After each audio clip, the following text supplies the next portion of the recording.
आज का टॉपिक है भैया एफएक्स ग्राफ। ठीक है, ध्यान दीजिएगा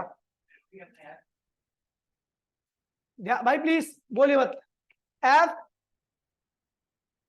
एक्स ग्राफ, आपको बता दूं एफ मतलब क्या है भैया, फोर्स है, और एक्स मतलब क्या है भैया, डिस्प्लेसमेंट है। देखिए भैया प्लीज एक बार में देखोगे समझ में आ जाएगा। ठीक है, इसका लॉजिक जितना सिंपल है इसके ऊपर उतने ही हार्ड क्वेश्चन आते हैं। आज जो कराऊंगा वो तो आसानी रहेंगे, लेकिन आगे एक क्वेश्चन करोगे जिसमें आपकी रूह कांप जाएगी। ठीक है, आपको बता दूं वो और कहीं का नहीं, एनसीईआरटी का एग्जाम्पल है, उसमें आपकी रूह कांप जाएगी। अभी नहीं हो पाएगा, आज नहीं हो पाएगा, अगली क्लास में हो पाएगा। ठीक है, ध्यान दीजिए भैया, ये देखिए force displacement, F for force, X for displacement है। Graph number first, graph number first, पहला क्या है भैया, फोर्स कांस्टेंट, एक्स क्या है भैया, वेरिएबल। अगर एफ एक्स ग्राफ बना रहे हो इस कंडीशन में, आप क्या बना रहे हो, एफ एक्स ग्राफ इस कंडीशन में बना रहे हो, तो आपको बता देता हूं भैया बड़े सिंपल वर्ड में,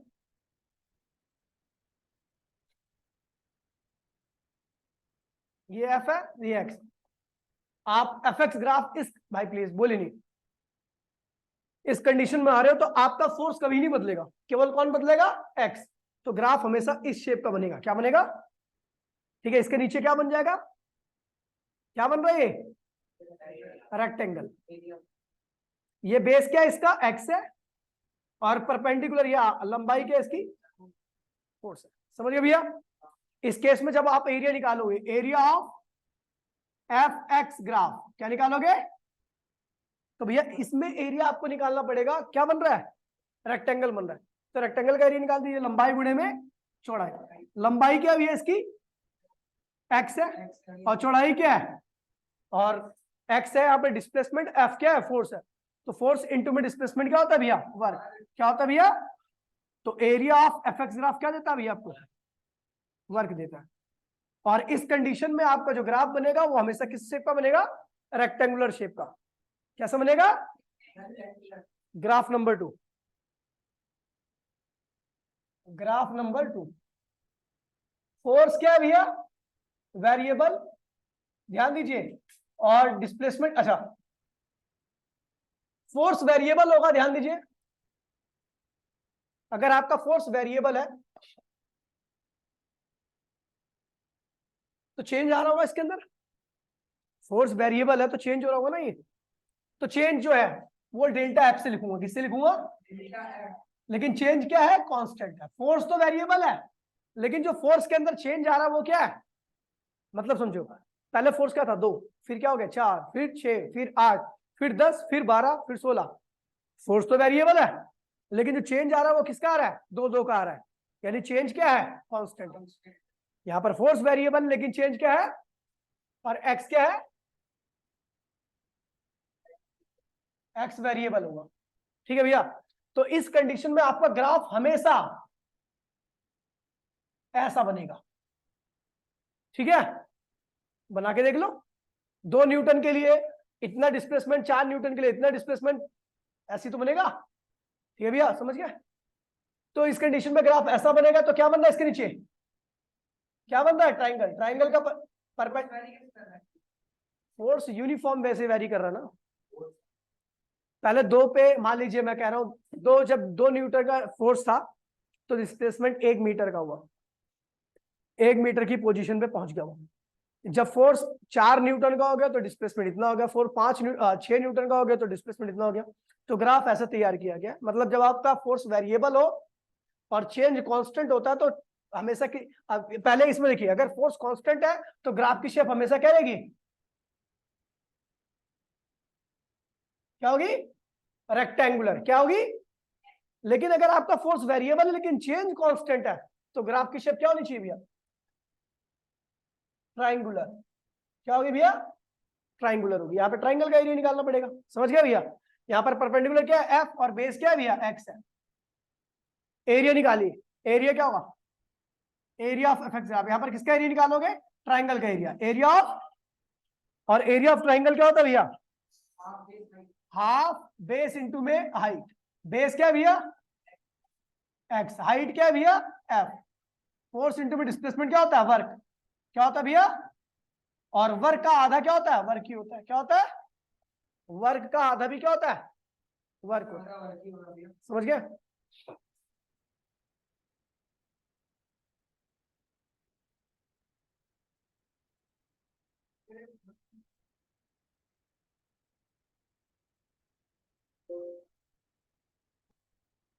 देखिए पहला ग्राफ, ग्राफ नंबर 2 समझ में आ गया? ग्राफ नंबर 3 देखिए,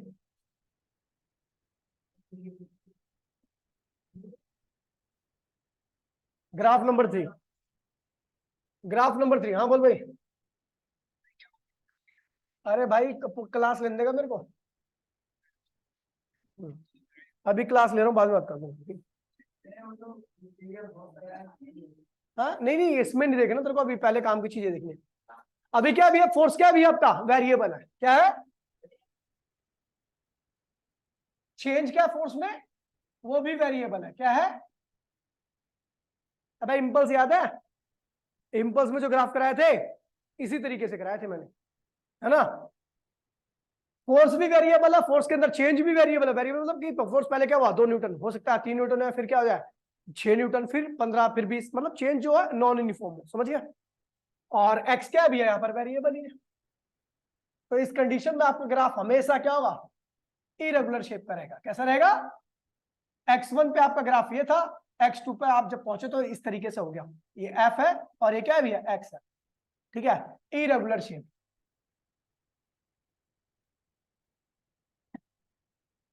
ग्राफ की कोई ऐसी शेप नहीं रहेगी जो आपको दिखे, समझ में आएगी भैया ग्राफ इस शेप का है। ये कोई शेप है क्या? कोई नहीं है।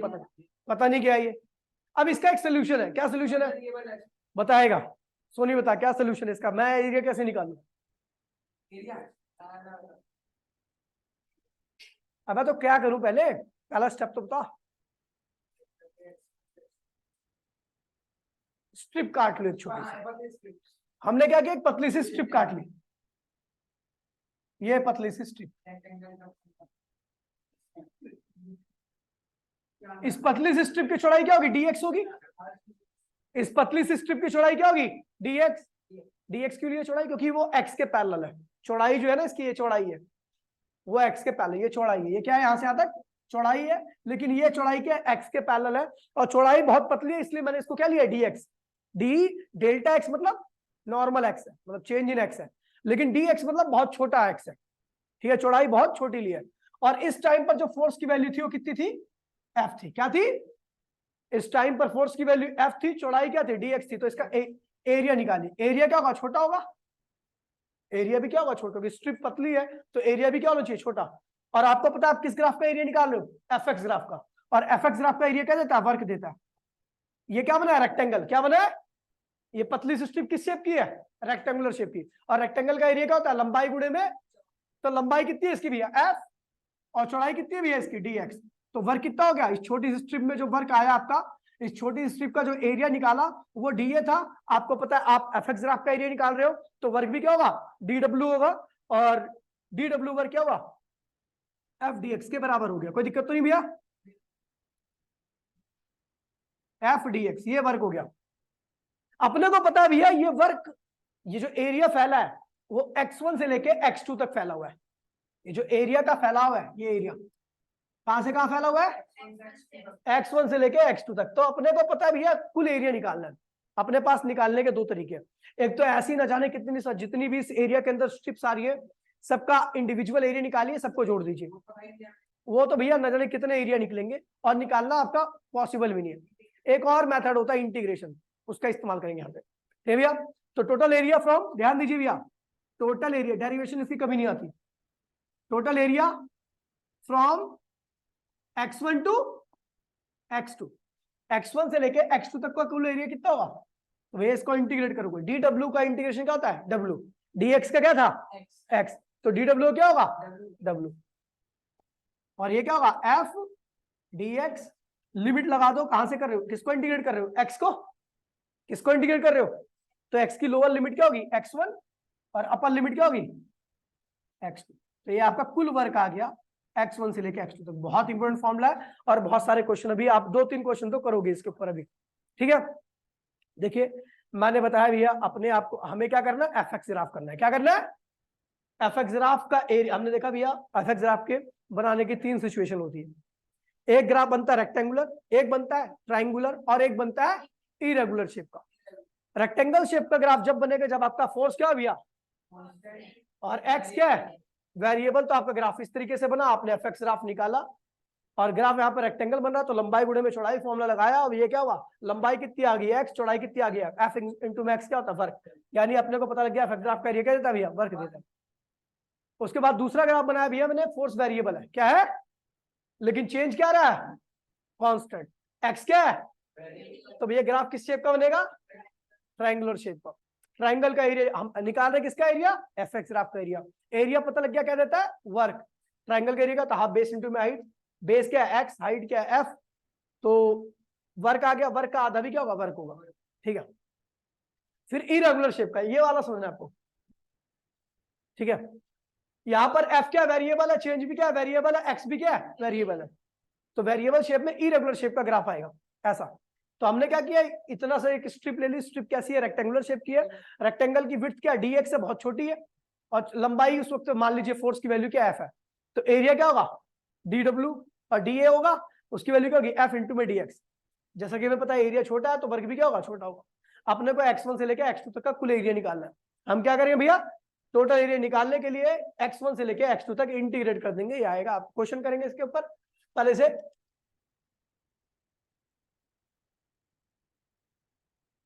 देख लेना कुछ और न बढ़िया।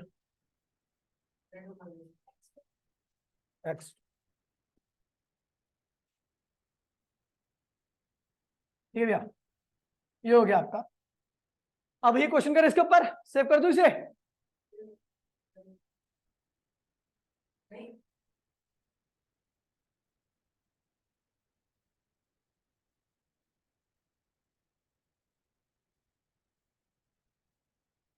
ये देखिए अपने को यहाँ पे ग्राफ दे रखे,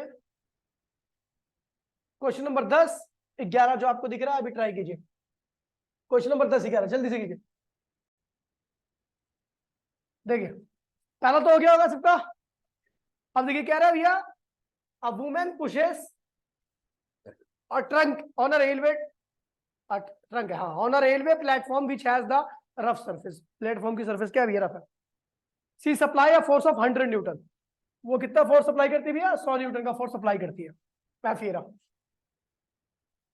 ठीक है। Over a distance 10 metre, 10 metre तक इसका फोर्स कितना होता है भैया 100 न्यूटन रहता है, फोर्स कांस्टेंट था तो भैया ग्राफ तो रेक्टेंगुलर ही बनेगा, ठीक है। 10 मीटर तक फोर्स रेक्टेंगुलर सॉरी कांस्टेंट था तो ग्राफ कैसा बना रेक्टेंगुलर बना। उसके बाद क्या रहा भैया, thereafter she gets progressively tired and her applied force reduces linearly with the distance of 50 newton, ठीक है भैया। कह रहा भैया उसके बाद बेचारी थकने लगी और उसके बाद थकने लगी और उसके बाद थकते थकते यूनिफॉर्मली वैसे उसका फोर्स क्या हुआ डिक्रीज होने लगा, और जैसे वो 20 मीटर पे पहुंची तो उसका फोर्स धीरे धीरे डिक्रीज होते होते कहा क्या पहुंच गया 50 न्यूटन पर। कहां पहुंच गया 50 न्यूटन पर, कहां पहुंच गया 50 न्यूटन पर, समझ गए। पहले क्या था 10 मीटर तक तो 100 न्यूटन था, उसके बाद लगातार उसका फोर्स कम होने लगा और जैसे ही 20 मीटर आया तो उसका फोर्स कितना हो गया भैया 50 न्यूटन हो गया। कह रहा है इस दौरान एक फोर्स और लग रहा था फ्रिक्शन, जिसकी वैल्यू क्या थी 50 Newton. Friction force negative force होता है इसलिए -50 न्यूटन यहां पे बनाइए। फ्रिक्शन फोर्स नेगेटिव होता है, मोशन से उल्टा लगता है, और ये पूरे रास्ते 20 मीटर तक एक जैसा ही था, तो इसका ग्राफ कैसा बनेगा रेक्टेंगुलर। कैसा बनेगा 20 मीटर तक एक जैसा ही रहा ये, ठीक है। 20 मीटर तक इसकी वैल्यू क्या रही -50 ही रही। कह रहा भैया क्या निकालना, calculate total work done by two forces over 20 metre. 20 metre में ये दोनों फोर्सेस में कितना वर्क किया, तो भैया इसका वर्क अलग निकालना है W1 और इसका वर्क अलग निकालना है। तो W1 किसके बराबर होगा, इस रेक्टेंगल का एरिया A1 और इस ट्रेपीजियम का एरिया A1 प्लस A2, और W2 किसके बराबर होगा, अब चुप रहना नहीं हो जाएगा, हाँ नेगेटिव कर लो, कोई दिक्कत नहीं है। क्या होगा भैया, इसका एरिया बराबर में A3 के एरिया के बराबर। समझ गए भैया, कोई दिक्कत तो नहीं है। ग्राफ बनाओ, जल्दी बताओ, ग्राफ बनाओ जल्दी। क्वेश्चन नंबर 12, क्वेश्चन नंबर 1 और 2 जल्दी ट्राई करो भैया, और उसके बाद ये वाला कर लेना, जल्दी से करो। देखिए पहला क्वेश्चन क्या कह रहा है भैया, फोर्स आपका कितना है भैया, इतना लग रहा है। फोर्स वेरिएबल है, चेंज भी वेरिएबल ही होगा। आपको वर्क कहां से निकालना है, 0 से लेकर 5 तक का निकालना है। तो भैया आपको कौन सा फॉर्मूला यूज करोगे, W इक्वल्स टू में, क्वेश्चन नंबर क्या है भैया 12। तो ये हो जाएगा भैया आपका x1 x2 f dx। याद है f कितना है 7 - 2x plus 3x square dx, और ये x1 कितना है भैया 0 और x2 क्या है भैया 5। कोई दिक्कत तो नहीं है। ऐसे क्या होगा, 7 का इंटीग्रेशन होता है 7x, क्या होता है, लिमिट लगी 0 से लेके 5। 2 -2 का -2 बाहर आएगा, x का इंटीग्रेशन होता है x²/2, 0 से लेके 5। कोई दिक्कत तो नहीं है। 3 बाहर आ गया, x² का इंटीग्रेशन क्या होता है x⁻3/3, 0 से लेके 5। ये भैया तो ये हो जाएगा, 2 से 2 कैंसिल होगा, 3 से 3 कैंसिल हो गया, तो क्या हुआ 7। एक बार x को अपर लिमिट रिप्लेस करेगी, फिर लोअर, तो 5, फिर 0, बीच में क्या आएगा माइनस। एक बार x² को अपर लिमिट रिप्लेस करेगी, लोअर करेगी, तो क्या होगा 5 का स्क्वायर माइनस 0 का स्क्वायर। कोई दिक्कत तो नहीं है। एक बार x³ को अपर लिमिट रिप्लेस करेगी, फिर लोअर, तो क्या होगा 5 की पावर 3, 0 की पावर 3। कोई दिक्कत तो नहीं है, कोई दिक्कत तो नहीं है। तो आंसर क्या आएगा भैया 35 माइनस माइनस आएगा ना यहाँ पे,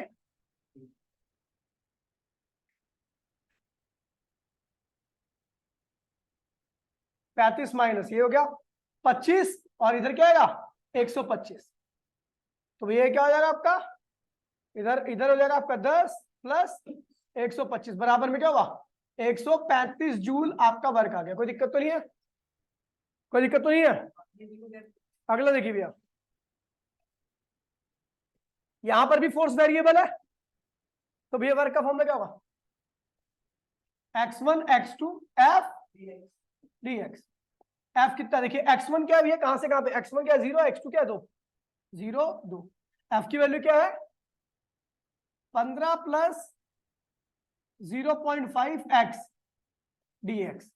अपने को पता है 15 एक नंबर है, इसका इंटीग्रेशन क्या होगा 15x, क्या हो जाएगा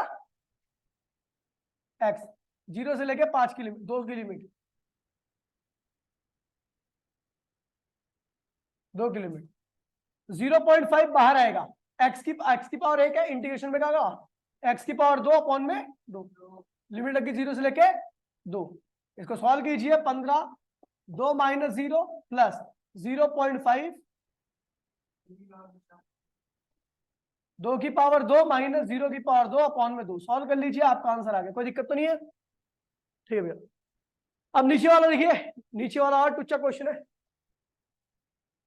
क्या हो भैया, वर्क निकालने, इनिशियल लिमिट क्या है भैया आपकी 0, फाइनल क्या है डी, 0 से लेके डी। एफ क्या है a प्लस बी एक्स, और यहां पर क्या आएगा dx।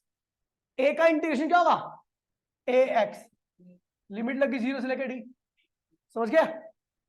और b का bx का क्या होगा, b बाहर आएगा x²/में 0 से लेके डी, सॉल्व करोगे तो क्या होगा ad प्लस bd²/2।